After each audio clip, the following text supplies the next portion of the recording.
Now, if you're planning to go to Belize on vacation, you're in for a real treat. Belize offers beautiful beaches, perfect for rest and relaxation, and fascinating Mayan sites that are great for adventure. But what are the things you need to know in order to prepare for your trip? Well, in this video, we're going to cover 10 things that you should know before you go to Belize. Now, we're Kendra and David Lucas of Lucas World Travel, and we spent 2 weeks in Belize exploring in Burgess Key, Key Cocker, and San Ignacio, and we really enjoyed our time there. You can check out our travel guides for the Keys and San Ignacio up here, but be sure to subscribe so you can get all our future travel guides on countries in Central America and in Eastern Europe coming soon. So the first thing you need to know is about the currency. In Belize, you can use both US dollar and Belizean dollar. So in Belize, they use both of these currencies interchangeably. That means that you might spend US dollar and get Belizean change back. So this means throughout your trip that you'll have both currencies in your pocket. Now the exchange rate is permanently fixed. For every $1, it equals 2 Belizean dollars. This is important because you want to know what currency things are listed in when you're making a purchase so that you don't get overcharged. It's usually listed clearly on the menus and so forth, but be sure to ask just to be sure. Also, many vendors only take cash, so it's always good to have some cash on you. The next thing you need to know is related to money as well, and that's about tipping. Now, tipping is a little bit different than how it is in our home country of the United States. Most travelers are tipping about 10 to 15%. So it is a bit less than how much you would tip in the US, and you want to tip at full service restaurants and your tour guides. However, you also want to double check your bill when you get it to see if they include a service charge. If they include the service charge, it's usually about 8 or 10% service charge, and then it's your choice. You wouldn't have to include an additional tip at all if you didn't want to. So always check your bill to see if service charge is included. If it's not, however, typically you're wanting to tip 10 to 15%. Next, the official language in Belize is English, and you're probably wondering why. Well, in Central America, Belize was one of the only areas that was colonized by the British instead of the Spanish. It was known as British Honduras from 1783 to 1964, when it was allowed to be a self-governed colony. It later gained independence in 1981. But just because English is the official language doesn't mean that that's the only language you're going to hear. You're going to hear several languages. You're going to hear English, Spanish, Creole, Garifuna, and several Mayan languages. So be prepared to hear many languages. But since school is taught in English, they speak perfect English as well. Another thing you have to know when you come to Belize is when rainy season is. Now, rainy season is usually between June and November, and this is where the rains come more regularly, almost on a daily basis. But it doesn't rain the whole day. We went during rainy season in June and still had a wonderful time despite the rains. And I say the chance of rain was every afternoon about 50%. So we did have some afternoons where there was no rain, and we had some afternoons where there were a lot of rain. But there was still so many beautiful blue skies, a lot of sunshine to enjoy, so we really did enjoy ourselves despite the weather. Now, rainy season is also considered low season because these unpredictable rainstorms scares off a lot of tourists. Regardless of whether it's rainy season or dry season though, it is always hot, and just a 15-minute walk is gonna get you sweating. So you want to make sure you bring plenty of sun protection. This includes your sunglasses, hats, umbrellas. Umbrellas are so useful for both the rain and the sun, because when you're blocking those rays, it makes you just a degree or two cooler, which is so helpful when you're in that heat. And also, you should consider bringing some type of fan. Anything that's going to make you just a little bit more comfortable is going to help you enjoy your time in Belize so much more. Nonetheless, the heat is a very small price to pay for the beautiful tropical environment you will be in. But of course, if you want to avoid the rainy season altogether, the best time to come for that is between December and May, because then you're more likely to have crystal blue skies the whole time of your stay. Next is getting around. If you're coming to Belize, you're probably going to be coming through the international airport. From there are several options of getting around. To get to Ambergris Caye or Caye Caulker, you'll want to take a flight or take a water taxi.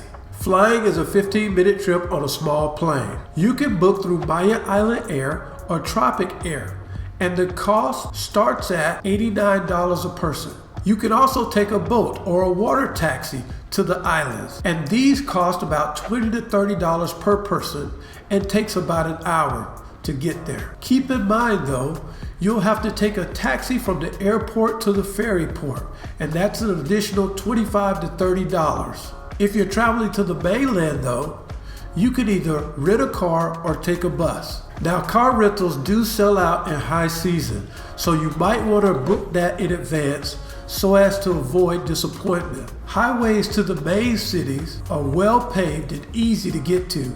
However, if you're planning on visiting secluded Mayan sites, parks, and nature reserves, you're going to be better off renting an SUV, a truck, or a 4x4. Something with four-wheel drive. Most of these roads are unpaved, rocky in some places and muddy in others. So be sure to drive slow on these roads because they get quite bumpy. Also plan to have an offline map available because in some of these areas, there is no cell coverage. We personally prefer to take a bus from Belize City to San Ignacio, which was about $6 per person. Then we booked tours to see the more secluded areas that we were interested in. We felt safer leaving the driving to the professionals who go to these places week to week. If you're interested in taking the bus yourself or one of these tours, then the links are in the description box below.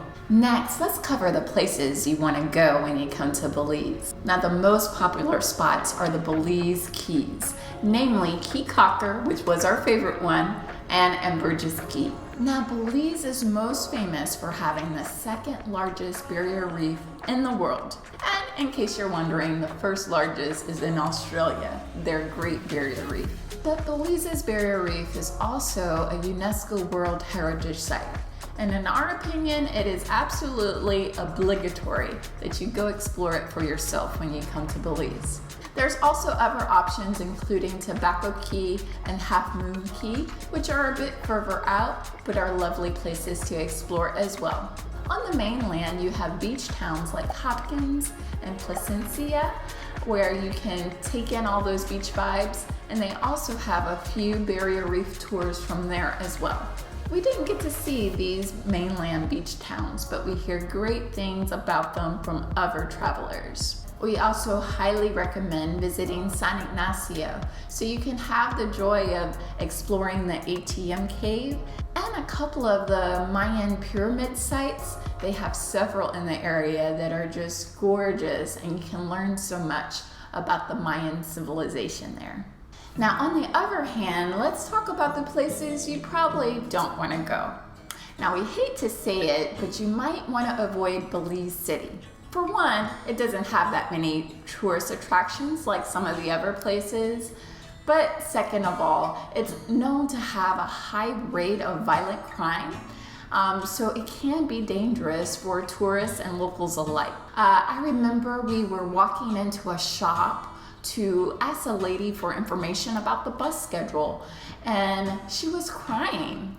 She had the TV on, so I thought maybe it was just a sad soap opera or something, but it turns out one of her family members was killed in the gun violence in Belize City. We weren't in Belize City at the time, but still, everyone's connected, so people are still so much affected about what's going on in the city. So it was sad to get that very up close and personal experience with how that violence is affecting people. Now we did go through Belize City just to pass through, so we had to walk from the water taxi port all the way to the bus station, which is about a 15-minute walk, and we maybe spent 30 minutes in the bus station. So altogether, we spent less than an hour in Belize City, and we actually did feel comfortable there. So just to, walk around, see a few sights during the daytime is probably okay.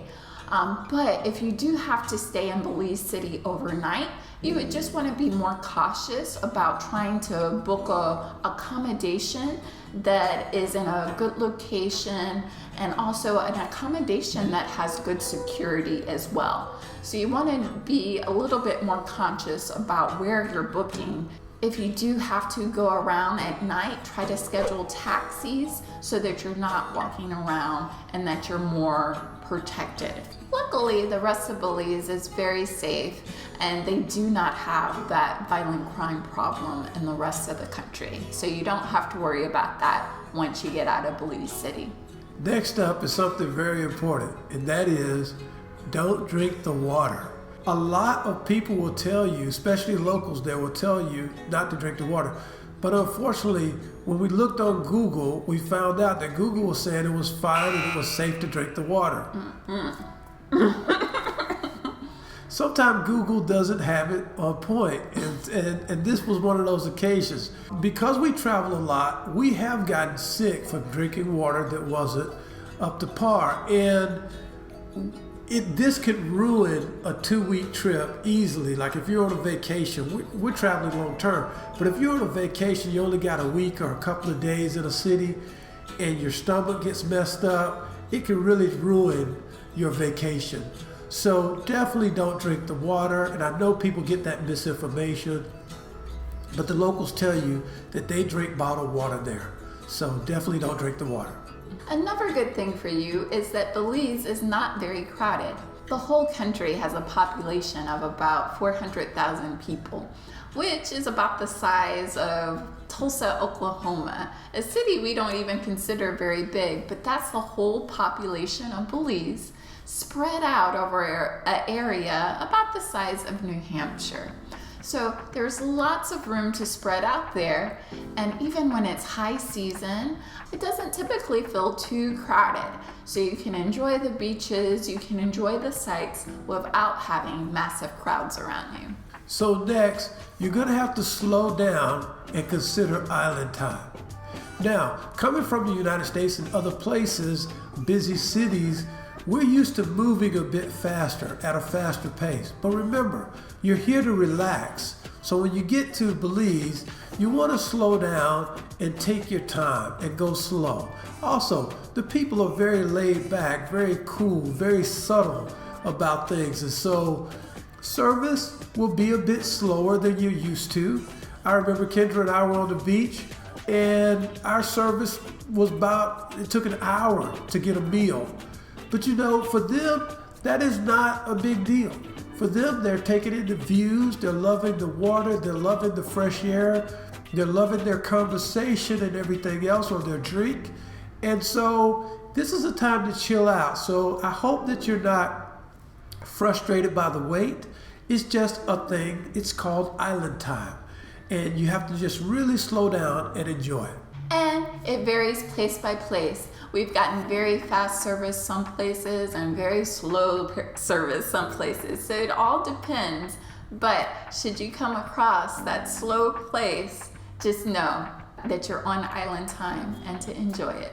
Well, our journey to 100 countries continues with exploring more of Central America. And also we have some videos from Eastern Europe coming out soon.